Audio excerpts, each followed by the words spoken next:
Bhakti is defined as love towards God. Not just an ordinary love, an intense love towards God is what is referred as bhakti.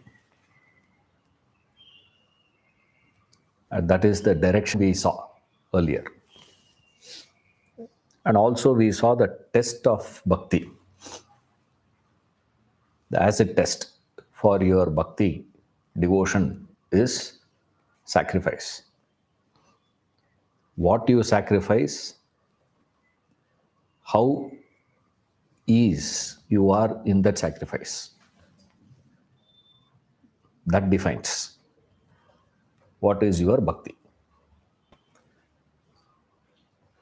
Also, we saw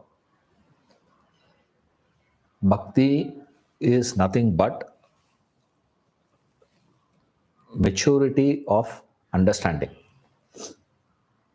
knowledge. Knowledge of what? We say Shastra Jnanam.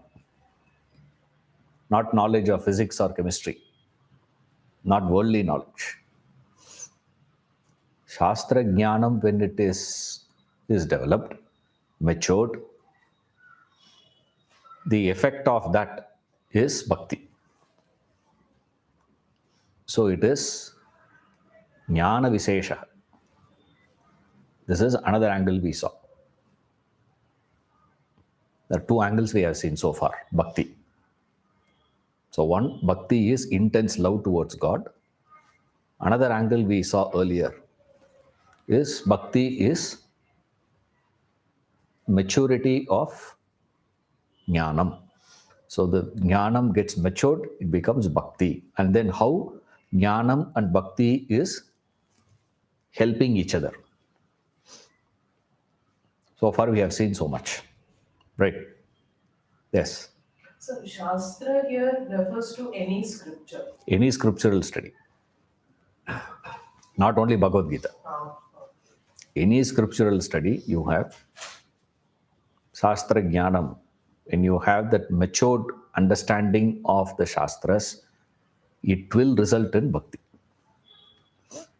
So this is another angle of bhakti.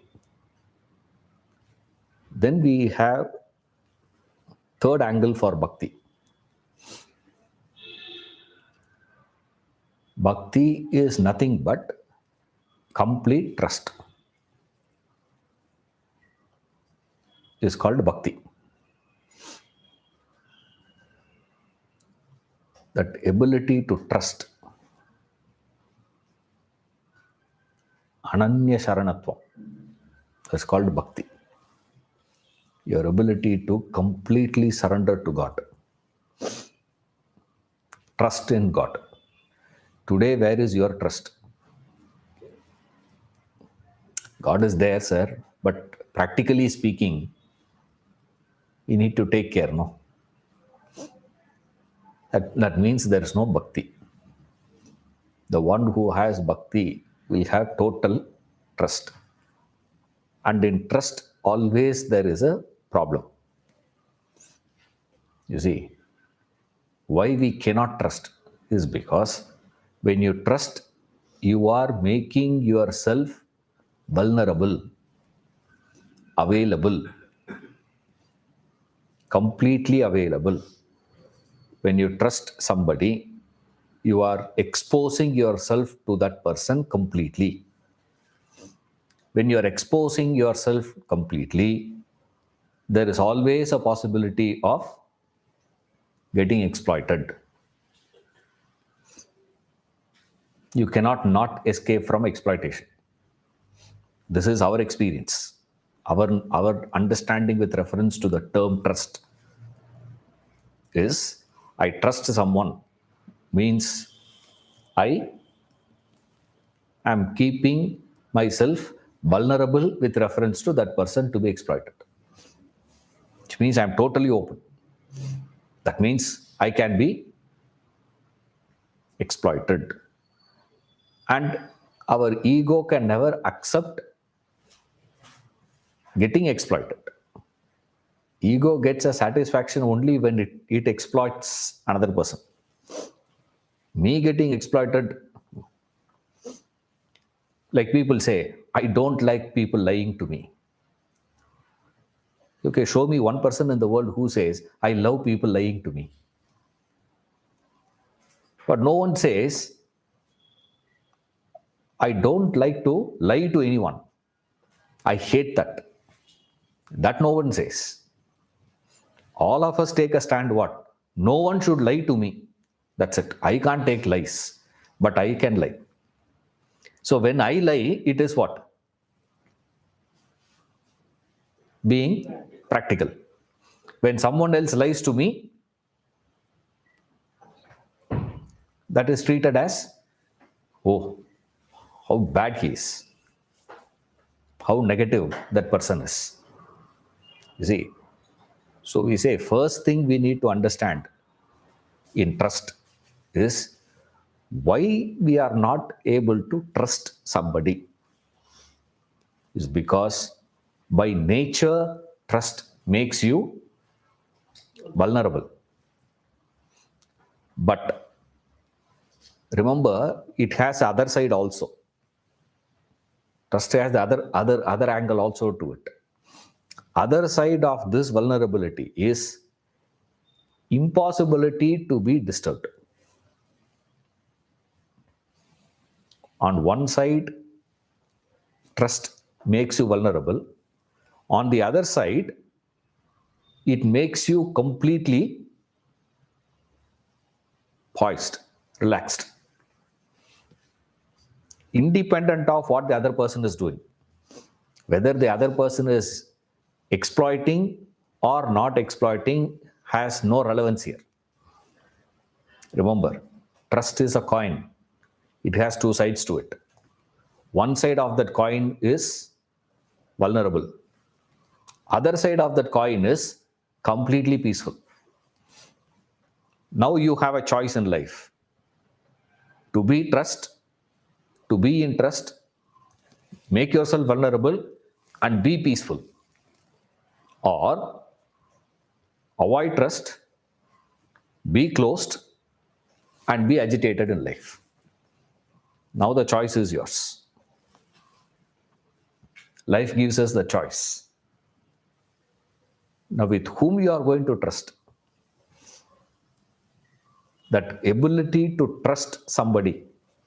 Now, that doesn't mean you have to go on trusting anyone and everyone in the world. Okay? That's not what it means.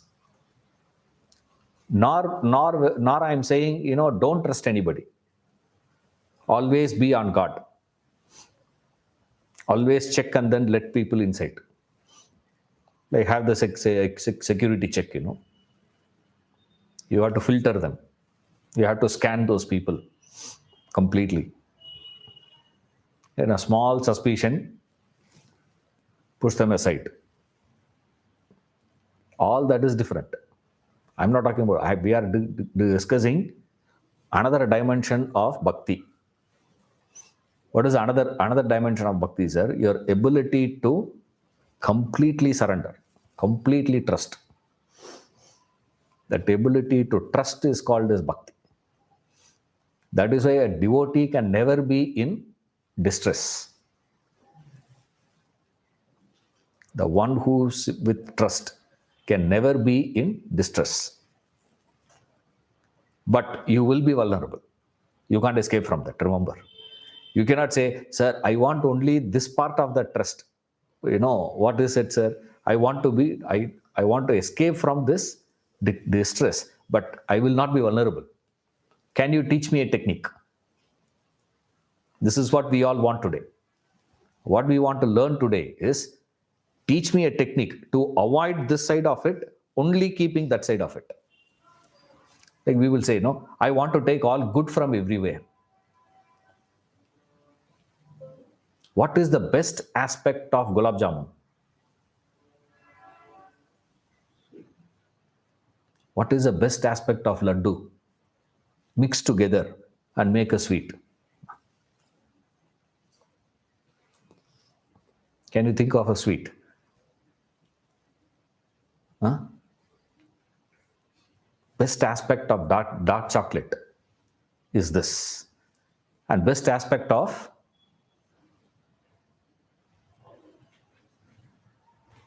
what is that? The liquor chocolate. What is the best aspect of a liquor chocolate? Mix that with a savory. How can you mix that and this? How do you mix and have it? Have this separately, have that separately.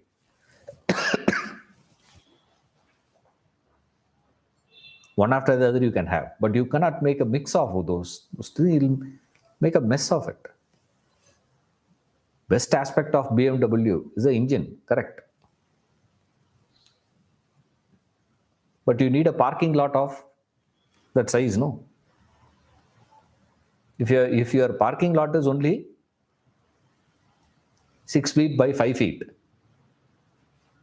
how can you buy a BMW and park there? It will not even enter. Best aspect of this car is small, sir. You can maneuver easily. You can parking, no issues. You can drive that in anywhere. I want to make the best of both. It is not possible. Best of everything is an impossibility. When you take something, take it totally or reject it totally. Either case, it has to be total. It cannot be half this, half that. Now our mind wants what? I want to be a bhakta. I want to have devotion. I want to claim, I want to develop devotion in me, but I should not be vulnerable. No, you will become vulnerable. Emotional vulnerability will be there in you. Right? You can't escape from that. With reference to that particular aspect. That doesn't mean you are going to become vulnerable in every aspect of life. No. In that facet, there is vulnerability, which means possibility for getting exploited. So that is why we should know to whom you need to deposit your trust. You see, who you want to trust. Today we trust the world, the material objects, the sense objects you trust, the wealth you trust, the people you trust. And the moment you trust, they will exploit. You need to find a personality, you need to find someone who is above exploiting. Who is going to be there? How are you going to find that person? That's an independent question. That's where jnanam comes into picture. See, nevertheless, bhakti's another dimension is complete trust. Right? Can one be a bhakta without having knowledge of Shastras? Possible. It's not that, only with the knowledge of Shastra alone you can become bhakta. Not necessarily. But if you gain knowledge of the Shastras, you will become a bhakta. Bhakti will start growing in you. Slowly it will start growing as you start gaining that knowledge. As the Shastra knowledge comes, bhakti will develop. That is true. That doesn't mean you can put a precondition stating that without Shastra knowledge, scriptural knowledge, you can never develop bhakti. No. This is not a precondition required. But if you have, it will make it easier. It will facilitate the development of bhakti in you. That's about it. Yes. So one more question. You said when you're a bhakta will be completely poised. The depiction of great bhaktas, they show a lot of emotion. There'll be anger and despair and they're very upset. How does that fit into this? Or- They will express all those emotions. But they never go to a point where they are not able to sleep. They lose their sleep. They suffer from insomnia. They get into depression. Those things doesn't happen to them. That's the meaning of it. Tyagaraja, how he was living his life. Tyagaraja songs you sing, you appreciate. But we don't understand the lifestyle of Tyagaraja. What was it? Yes. There was a practice called Unjavriti. Fascinating practice. Have they done that here? Have you seen? Yeah. They come here. Unjavriti is, this man has no earnings. He doesn't work. Unemployed. I won't even say he's unemployed, he is unemployable. No one can employ these guys. If you employ them, you have to close your shop. They are useless that way. Tyagaraja, so how do you eat? What they do is they'll have one what do you call that vessel, copper vessel, one small vessel they'll carry, and he'll carry that small vessel, and he will keep singing and moving around the streets. They will not go and ask for Bhavati Bhikshandehi. That's not what they do. Unjavriti is not that. You don't ask for Bhiksha. What you do is you take that and keep singing and going in the streets. Whoever comes, they will just pour their rice and they give whatever they want to give. They put it inside that, in that copper vessel. Once the vessel gets filled, he will come home. That's it. I don't know whether you people have done that. It's amazing to see. Do you realize every house has different rice? Dal is different. Rice is different. One fellow will have, what is that? Sona Masuri. Another fellow house they will have Basmati rice. Basmati rice fellow will not give, but Basmati rice. IR 20. IR 20. That's a variety. IR 20. One house. Those who do cooking with the rice, each rice boils with different degrees. You mix all that and you put, what you will get? You will not get a cooked rice. You will get what? One will be overcooked. One will be half cooked. That's called a pongal. You see, every day this man was having pongal in his house. Nothing else he will get.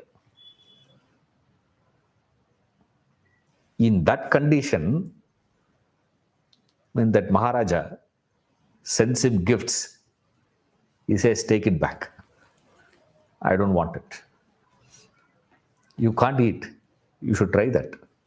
Those people who come here, ask them, do they cook that and eat? They will not. They'll collect all that and go and give it to somewhere else. They'll say, we have given it to that, what is that? Some ashram we have given, sir. And they think they are doing a great job. No. You are supposed to cook that and you are supposed to eat it. How can you eat that every day? Unjavriti. It demands tremendous discipline, I tell you. When you are, utter poverty, that Maharaja sends him the things.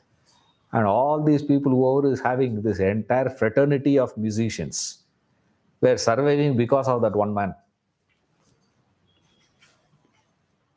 They sing the song. Nidhisala Suhama, he sings. And charges money for that.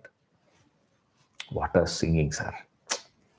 ticket. I'm not saying no one should be charging, ticket should be given free and all that. That's not my point. Tyagaraja lived like that.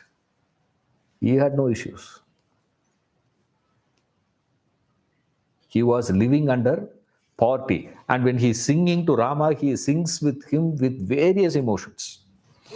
One day he sings with him, "Why are you angry with me?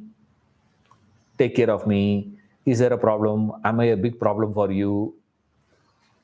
One day he sings like that. One day he sings with so much of love and affection. One day he sings with so much of great attitude. One day he sings with so much of frustration. Varied emotions he will go through. But one thing he will never go through is suffering in life. He will never suffer. Adhan bhakti. It's a fascinating emotional state. We get it once in a while, so we don't understand. These people are permanently there in that state. It's not an emotional hype. Today, bhakti has become just an emotional, pep. Like people sing, that Ayyappan songs, when they sing the Padipattu. Seeing people go into the trance and frenzied, they keep, wow, they keep crying and they think, they are bhaktas. That's not bhakti, please. That's got nothing to do with bhakti. Bhakti demands a lot of things. As I said, demands a tremendous discipline and training is needed for that.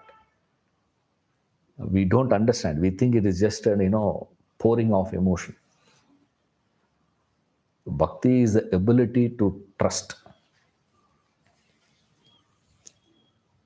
And that bhakti and those bhaktas were divided by Krishna in 4 different angles. Earlier chapter, 7th chapter, long time back we saw.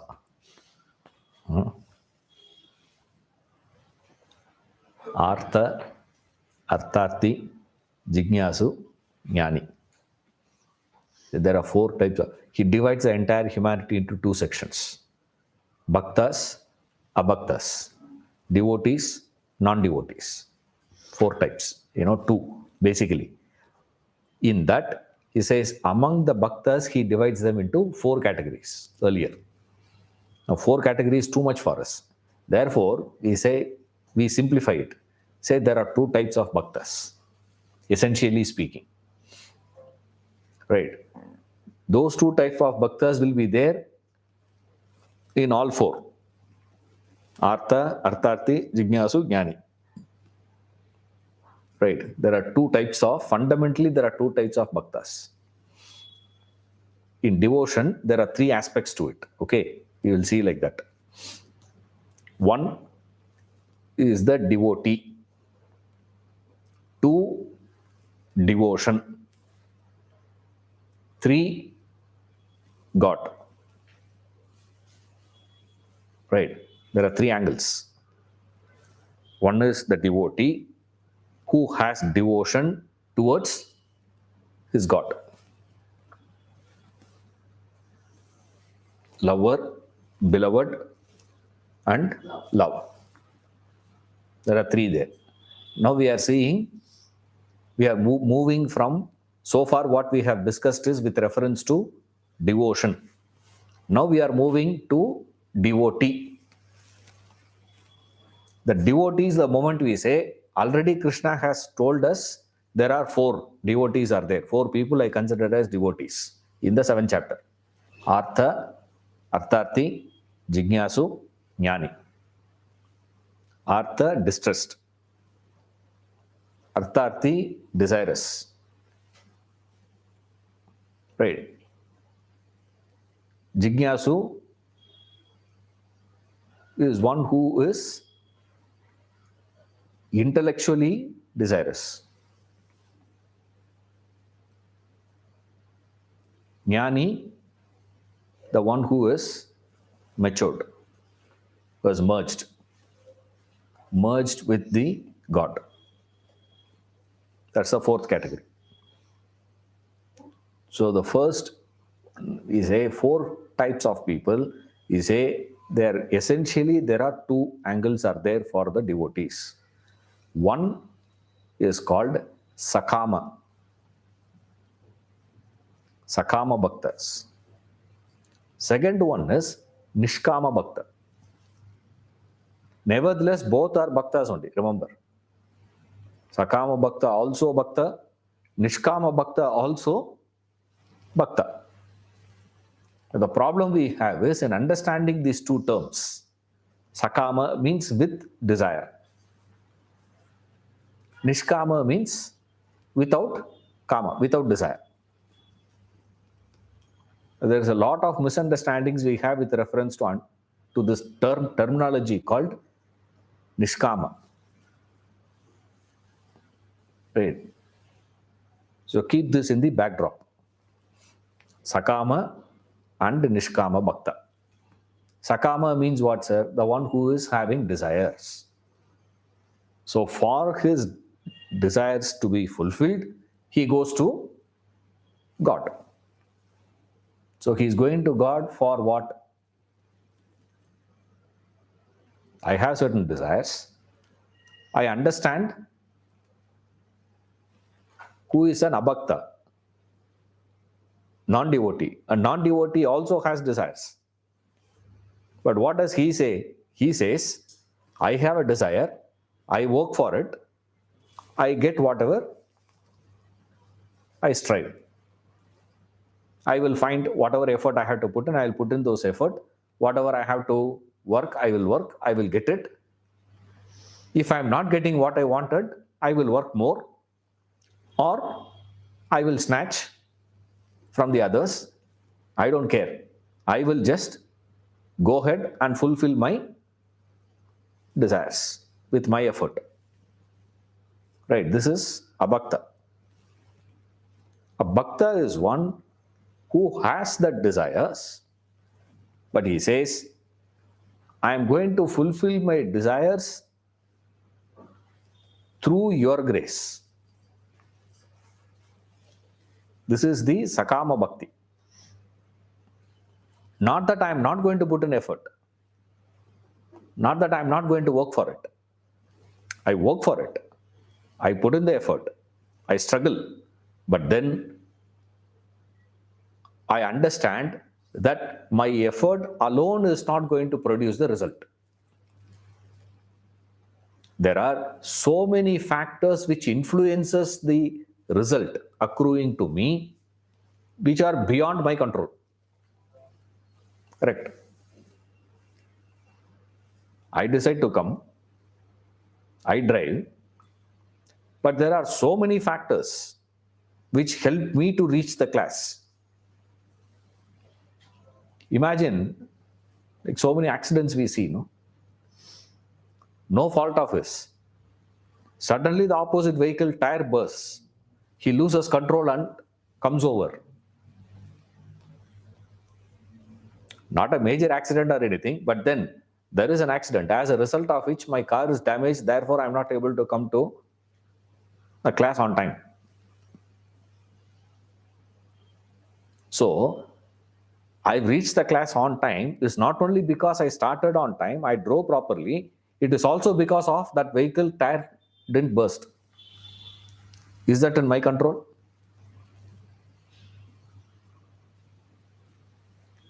So many things could have gone wrong. Something has protected you. Something which is beyond you is protecting, making the fruit come to you. He recognizes that and he says, through you, let me get it. For that, he gives various names. For that, he gives a name of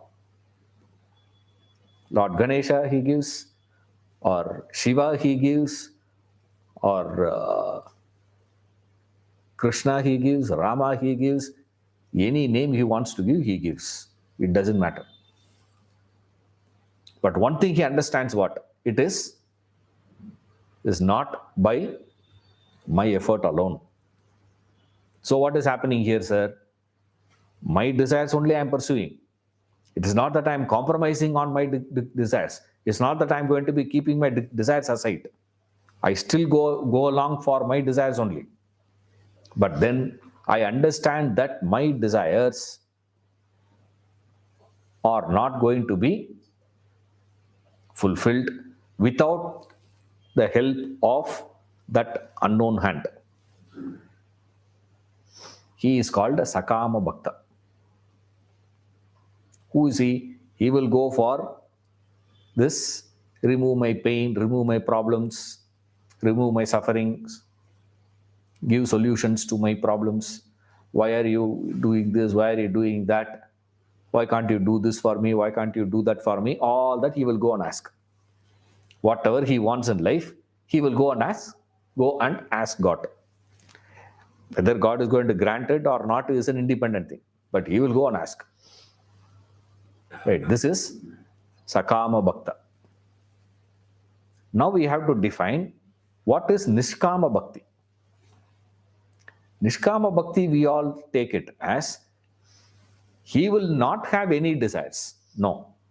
There is a specific condition we put in. He will not have any worldly desires. That's called Nishkama. Right? Sakama is worldly desires, egocentric, selfish desires. Nishkama is not zero desires. Immediately we think, oh, he will not have any desire. If he is not having any desire, means he has already merged with God. Man minus desires equals God. He has already become God. Now, why does he need all those things? He doesn't require bhakti at all, actually speaking. Because he is not going to do no more effort is needed for him. He has already merged. So, Nishkama means what? Nishkama doesn't mean he is not having any desires. Nishkama bhakti. Then what does it mean, sir? It only means he is not having any other desires. He is not having any worldly desires. That means he has other worldly desires.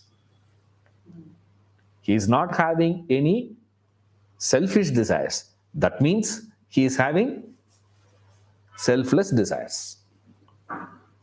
He is not having egoistic desires. That's what it means. So Sakama means egoistic desires. Nishkama means non-egoistic desires. Now this fellow also will go and speak to God. The same language of what? Give me this, give me that. Also he will go and ask God. But when he is going and asking God, give me this, right? Give me money.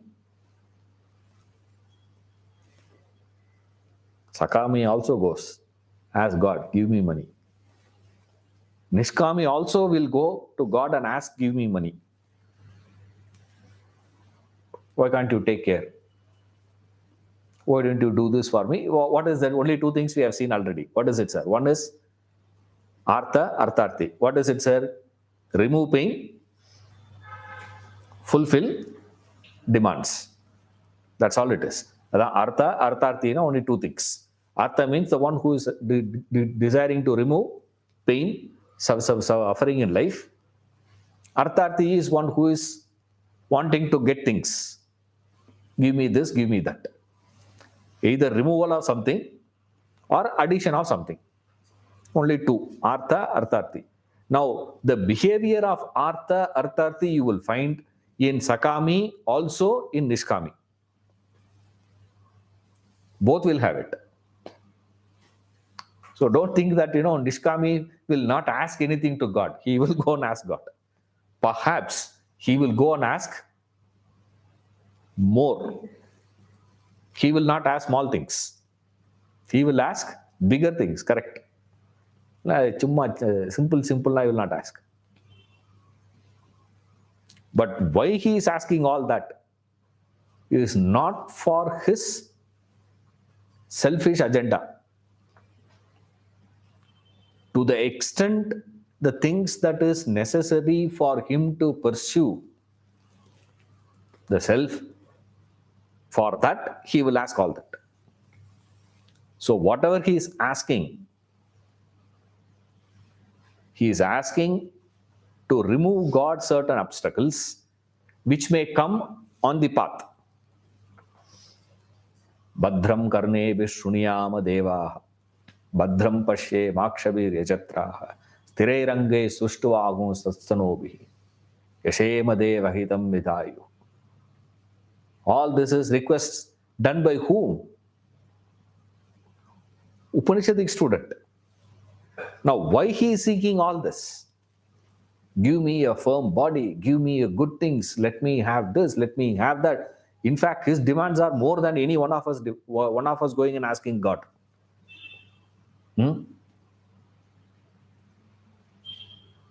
Let all those functions properly. Why all that? Firmness, strength.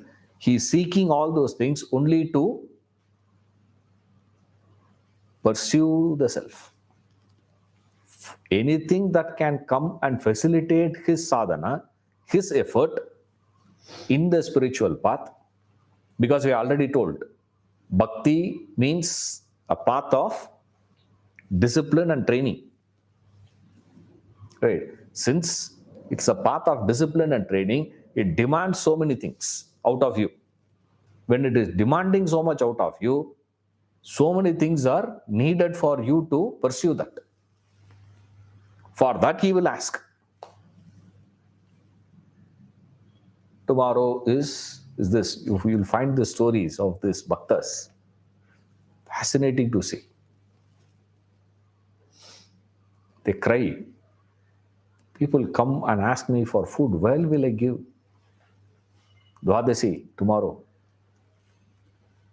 Ekadashi Vratam I can practice, not a problem. Dwadasi I have to feed, no? Without feeding one more person, I cannot eat. Right? How can I just call someone to my house and not have anything? For that, can't you give me something? For your friend, you gave so much. I'm not asking so much, man. Just a little bit, can't you give? He goes and cries. He's asking not for feeding his stomach, not for feeding his wife, not for feeding his son, feeding that Atiti, because that is the discipline. Ekadashi, if you are having vrata, Dwadashi, you are supposed to eat. You cannot say, Dwadashi also I am going to practice vratam. I am not going to eat fasting. No. If Ekadashi fasting is compulsory, Dwadashi eating is compulsory. Now this man has nothing in the house. What to do now? Yeah, fasting I can practice. Feasting, you need material, no?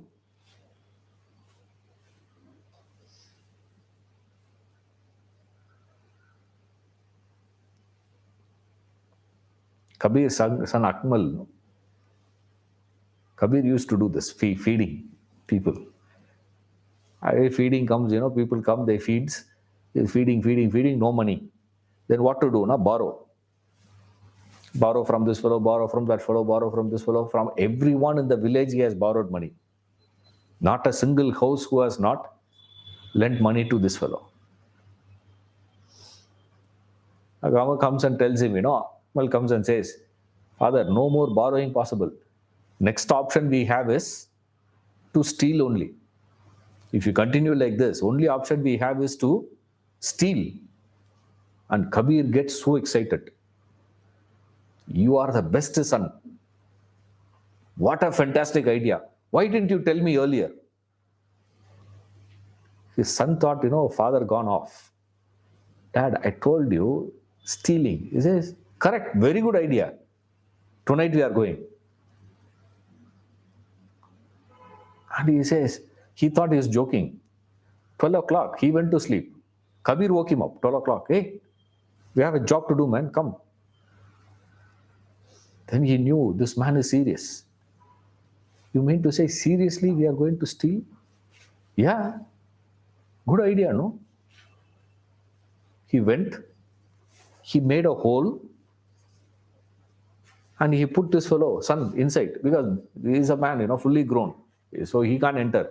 So he said, you go inside, bring everything, give me outside. All that, groceries and spices, everything he has given. He has packed everything out. And this fellow is about to come. Just make a note there, just write down. It is only we who have stolen, Are you mad? Says, obviously, Kabir says, so innocently he says, see, morning, he will come. He will open the shop. Nothing will be there. He will be wondering who has taken, no?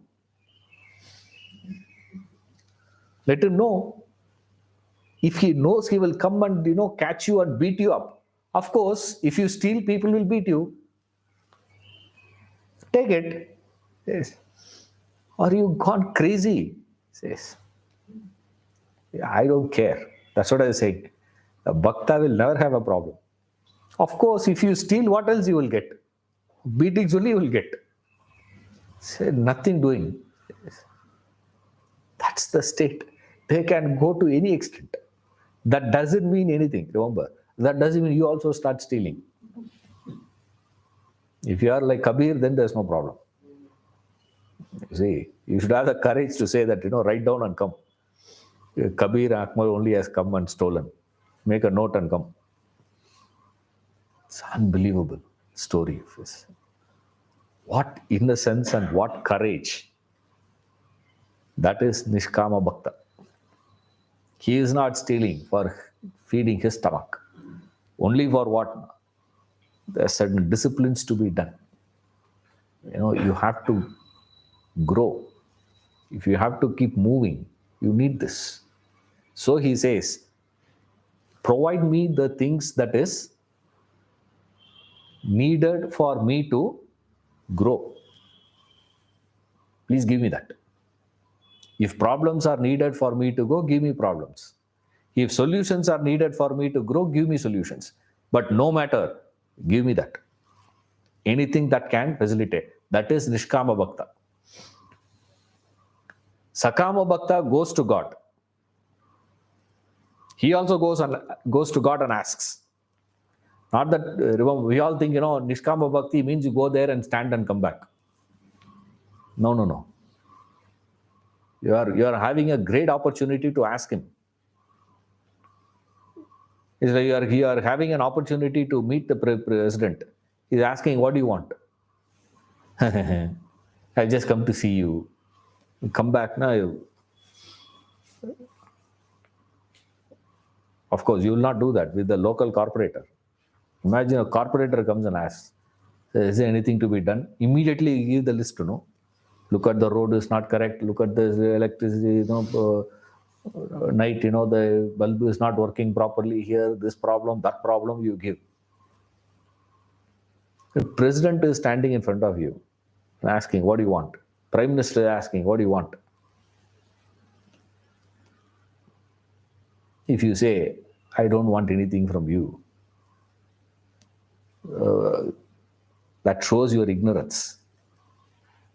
This is Nishkama Bhakta. Because with whom, what do you ask? Ramtirtha gives a beautiful story. It seems there's a prince on his birthday, coronation.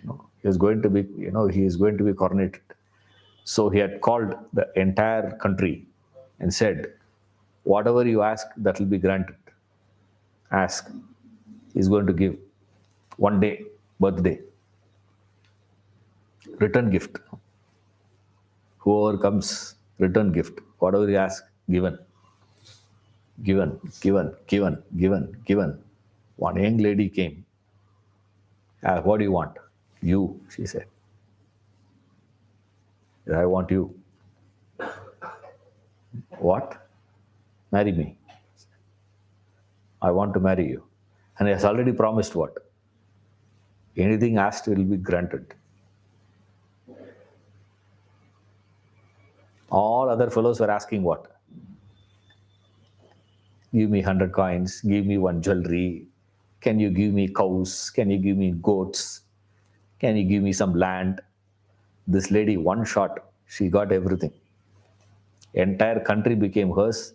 Also, the prince is going to become the king, she becomes a queen. One thing you go and ask God is what? Not all this. Nishkama Bhakta goes there and asks what? Essentially, he is asking, give yourself to me. Give yourself to me. I want you. I don't want anything else. That is a Nishkama Bhakta. So there is no Anya Kama. Other kamas are not there. That is called Nishkama. Nishkama Bhakti. One is Sakama Bhakti. Sakama Bhakta and the Nishkama Bhakta. Now you say, sir, definition la fine. Classification la fine. Finally we ask what? Is there any use? What is the use of bhakti? Ada sollunga first. First thing we ask anywhere we go. First thing we ask is what? What is the use of it? Isn't it? What is the use? Now the problem is, if we don't explain the utility of it, you will not be inspired. If I explain the usefulness of it, for that usefulness you pursue, you will not get it. That's danger. The danger with this is this. Now you come to Vedanta. First thing, any introduction we have to give about Vedanta, we have to say what? So much of, all problems of your life can be solved. We praise Vedanta to such an extent. You feel, my God, one solution for all problems of life here. There. You'll be inspired. And then you pursue. You realize what? No, sir, nothing is happening. I was more peaceful before. I was more productive before. Oh. But remember, there has to be the effect for that. Every effort has an effect. Now, there is no effort possibility without producing an effect. The moment you put an effort, it will have an impact. It will have a result. You should know the result. Why you have to know the result is, you can know the effort of yours only by seeing the result. If you don't see the result, you can never know the effort. Whether the child has studied well or not, how will you know? You cannot say, every day I am seeing him with the book. Now, every day a person carrying the book is no reason for us to say he has that. It has to produce the effect, no? That's why we have exams.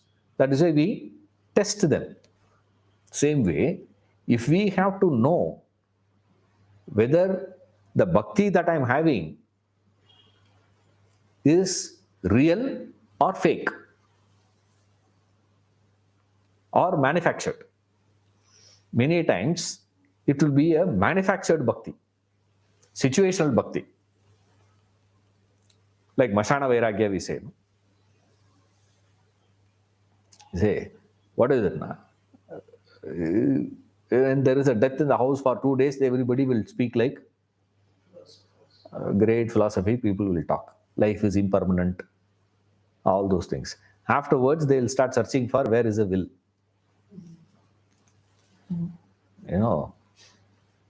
Sometimes it may be for a few days, sometimes it can be even few hours. Sometimes it can be few minutes, sometimes even before death. One thing for sure, what is enough?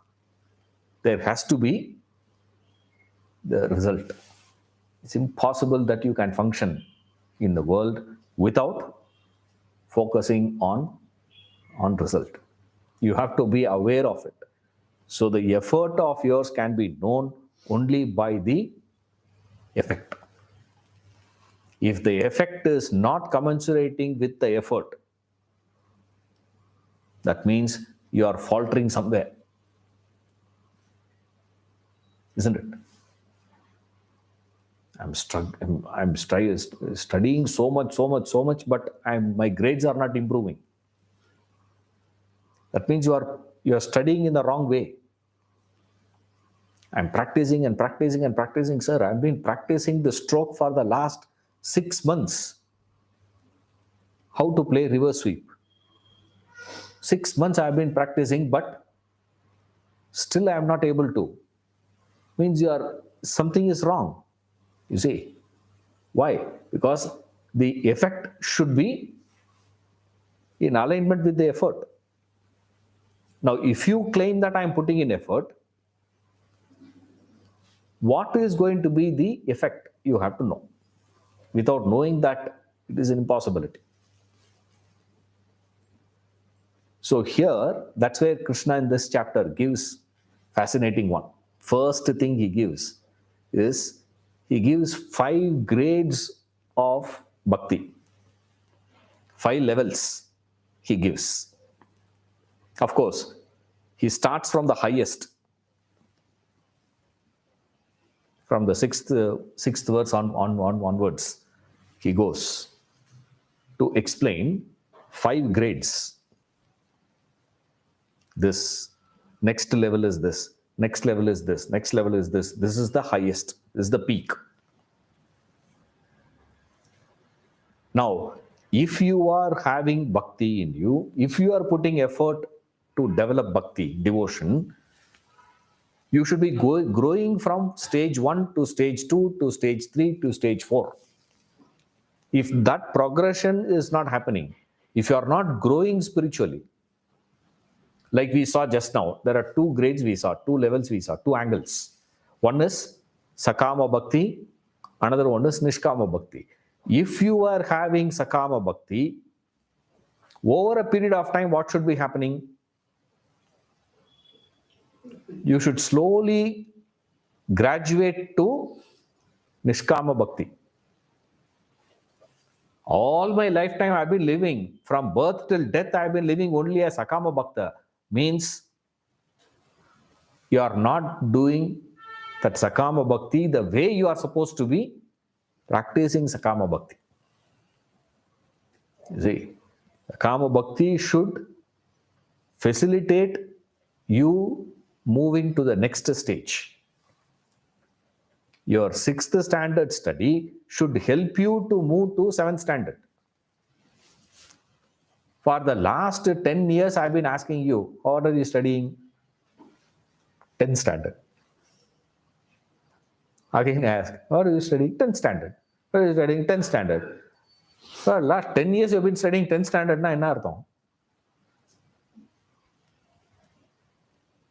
You are not studying for the 10th standard. That's what it means. If you have been studying 10th standard only for the last 10 years, that means you are not studying 10th standard.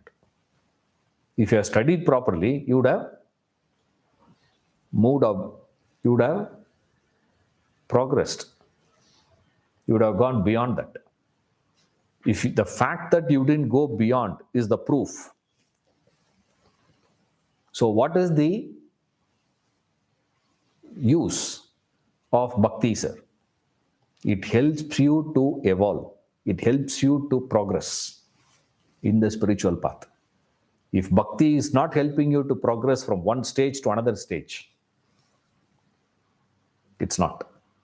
This is the final, or this is the best utility that you can have with reference to bhakti. Right? The highest. Then we taper it down. Second aspect we have is, second step is, as human beings, as we are today, the way we live today, the mental strength that we have is so weak as of now. Now, physical immunity we have.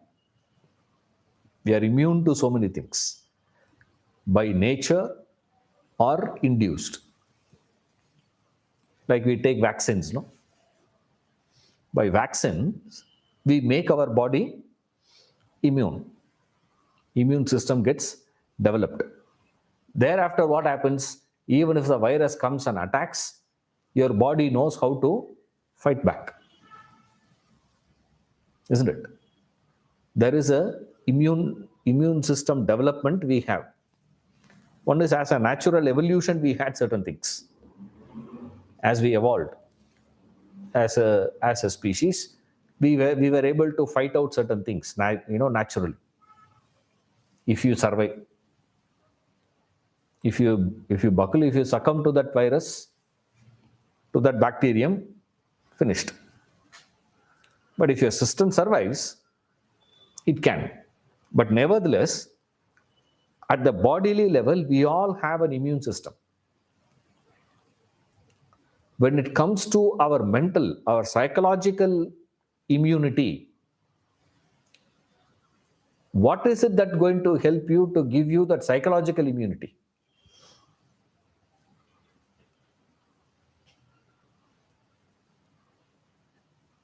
Even knowledge of psychology doesn't give you immunity. That's what they say. Even a psychiatrist is susceptible for depression. Can you believe? He knows everything about depression. He is equally susceptible to be depressed like you. Then what is the use of that knowledge of psychology to himself? Forget about others. See, it's an amazing fact. He is also susceptible. You can be the best counselor of marriage. Doesn't give you the strength to manage your marriage. You can counsel everybody. It's an amazing one. Bhakti gives you that emotional strength, emotional immunity. See, today, how are we living, sir? One fellow says one word here and there is enough. You are disturbed rest of your life. How can he say that about me? How can she say that? One word, one statement, one gesture is enough to take you off balance. That's the state as on date. As on date, our condition is like that. Now, bhakti, what it does? Bhakti gives you that strength to handle that stress. The mental strength you get. How do you get it now? A simple understanding only. That's all it is. He is there to take care. That's it. He is there. And I don't value anybody's opinion about me. Isn't it? Tyagaraja didn't care what his opinion his brother had about him. Tyagaraja didn't bother what is the opinion of his villagers. What are the villagers thought of him? They all thought he is off case. They all thought he is a dumb fellow to reject the offer. Be practical, man. That the king is not asking you to come there every day and become his slave. He did not call Tyagaraja to sing about the king. That also didn't say. The king didn't say, hey, you come to my court and sing in my praise.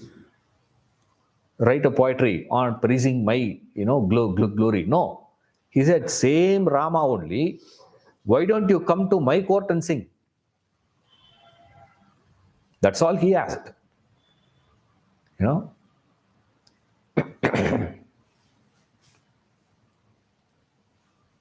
He said, no. Such a dumb fellow. Brainless guy. He didn't get affected by that. Why he didn't get affected by that? Because he says, I want a certificate whether I am intelligent or I am sensible or not.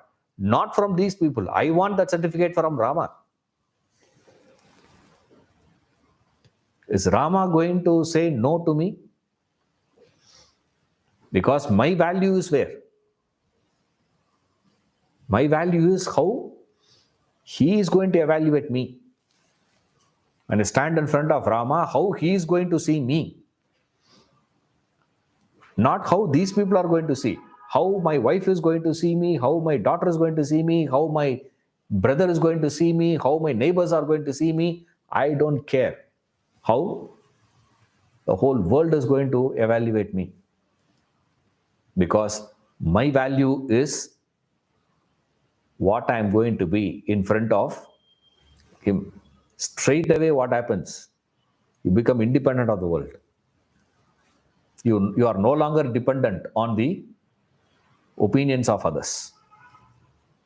They say one of the greatest fear of life. Every year they make a list and give. Every year same thing comes number one. Public speaking. Year after year. Fear of public speaking. Fear of public speaking. Why? What they may think of me. How they will think of me. What they will, think. Opinions of others. Now here, you get the tremendous strength, mental strength. Why? Because you are no longer dependent on the opinions of the world. What do you get from bhakti, sir? First one, evolution. Second one, mental strength. That psychological immunity you get. Nothing can distress you. That's why I said nothing can distress this person. The third aspect you get here is the maturity. See, there is an emotional maturity also you get.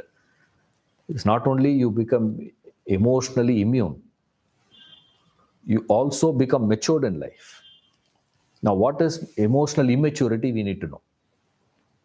What is emotional immaturity, sir?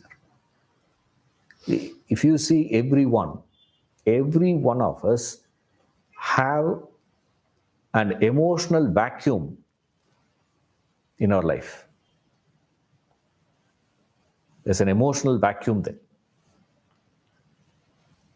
There's something emotionally, there is a empty pocket. There are some pockets. Can be a lack of a good relationship with mother, father, friend, neighbor, brother, sister, or even enemy. Have you ever had a good enemy in your life? Enemy who is worthy? Competitor.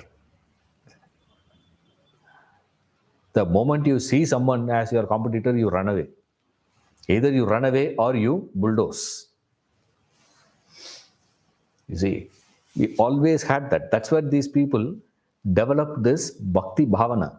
What they do is, you take God in that particular vacuum area. Thereby, you fulfill that dimension of yours. That's it. That's why we find devotees taking God in various relationships. Hanuman took Rama as his master. I am your slave, sir. Because he never had a good master. Sugriva master. No comparison. Not for Ram, not for a personality like Hanuman. For others, he is a great leader. But he cannot be a great, master there, that way.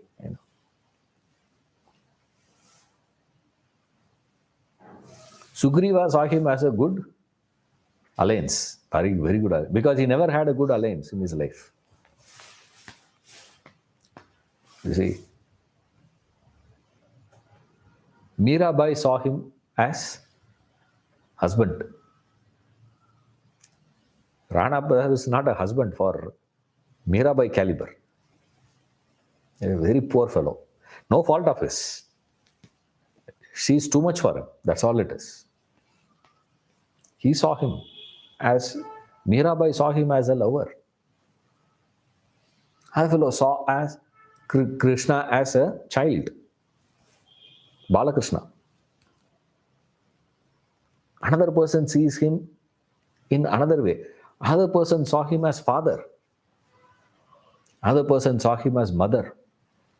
Another person saw him as child, brother, even enemy. It's worthy, he says. Surabhasman seeing, Lord Muruga, he says, he's a worthy opponent for me to fight. Yes, it's worthy, man. Such an opponent, if you have. He is also treated as Bhakta only. That's called Virodha Bhakti. They treat him because that particular aspect which is missing in you always causes a pain. Your life always feels a sense of incompleteness. But life gives you a completeness with that emotional dimension only. Intellectual dimension will not give. You miss something in life. For example, if you have not understood certain subjects, nothing great. If you are not getting mathematics, doesn't mean you cannot be successful in life academically. You can choose a field which can be helpful in that dimension. There's no need for you to feel missing. But any emotional relationship there to be lacking in your life, that vacuum will spread. It will spread and spread, make your entire life meaningless. So therefore, what you have to do, they take God in that particular relationship. You are taught, you are trained, you are putting effort in that aspect, start growing that relationship, as a result of which you find fulfillment. You get complete maturity. 3, 4. If you want to develop certain sattvic qualities, they are going to see that. 35 qualities he is going to give in this chapter only. Sattva guna, sattvic qualities. If you want to grow, bhakti facilitates growth of those qualities automatically. You automatically start developing. What is it? Essentially, sattvic quality means what, sir? No ego. Why you cannot have? What is the source of your ego? Anytime you achieve something, you become egoistic. So long as you have not achieved anything in life, there will not be any ego in you. The moment you achieve something in life, that achievement of yours will become the source of your ego, become the reference point of your ego. Now, in bhakti, what are you doing? You are factoring in an important thing here. What is it, sir? The result is given to me by somebody. Effort I offer. Result is his giving to me. So, result is not because of me alone. Straight away, what happens to your ego? Consolidation becomes impossible. Solidification becomes impossible. It has to remain in fluid state only. Your ego can never become solid. Only when you start attributing success to yourself, the liquid ego becomes solid. Now, here, what are you doing? You're saying, I am putting in the effort. Success comes. But I attribute that success, the result, to God. So, since I'm attributing to God, it is His, not mine. The moment you have disowned, consolidation or the solidification of ego is not going to happen anymore. One side. Contrary also happens. That is, if this is a hetu for sattva guna development, same way, this same bhakti becomes a source or reason for not developing bad qualities also. That also happens here. Why? Straight away, any qualities that you have, immediately you will connect it to what? Any adharma.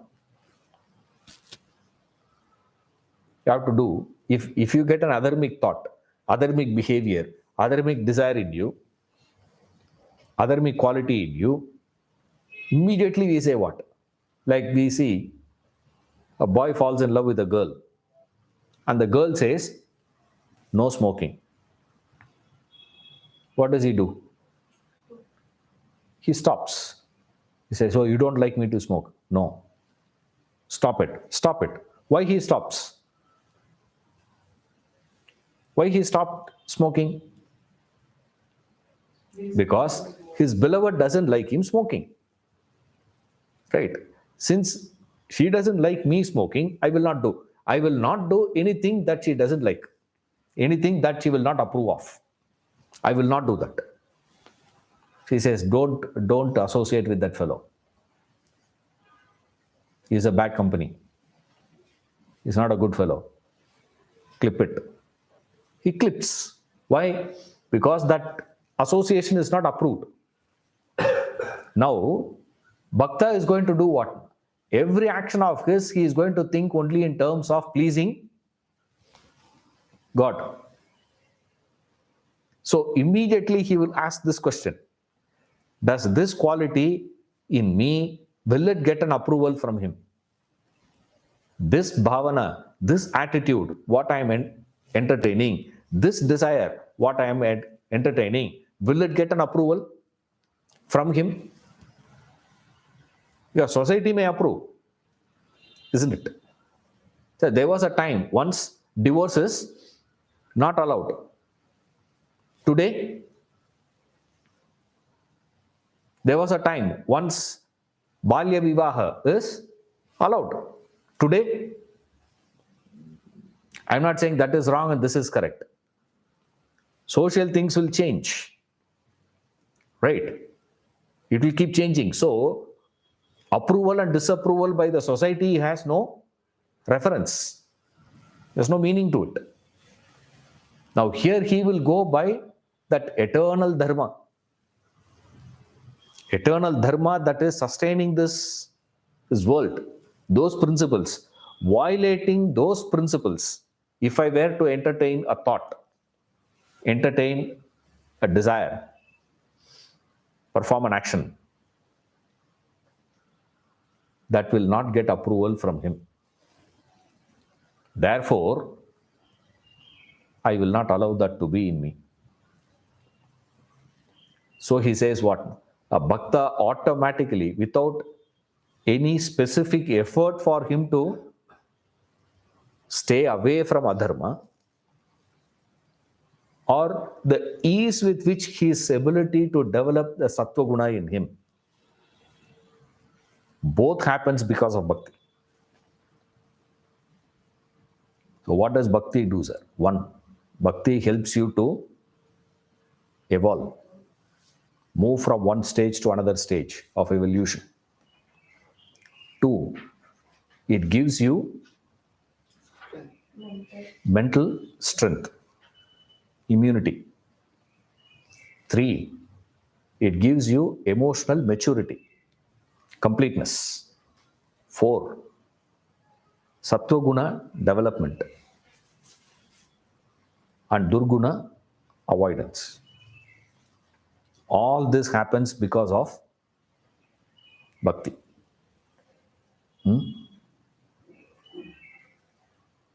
More we'll see next class.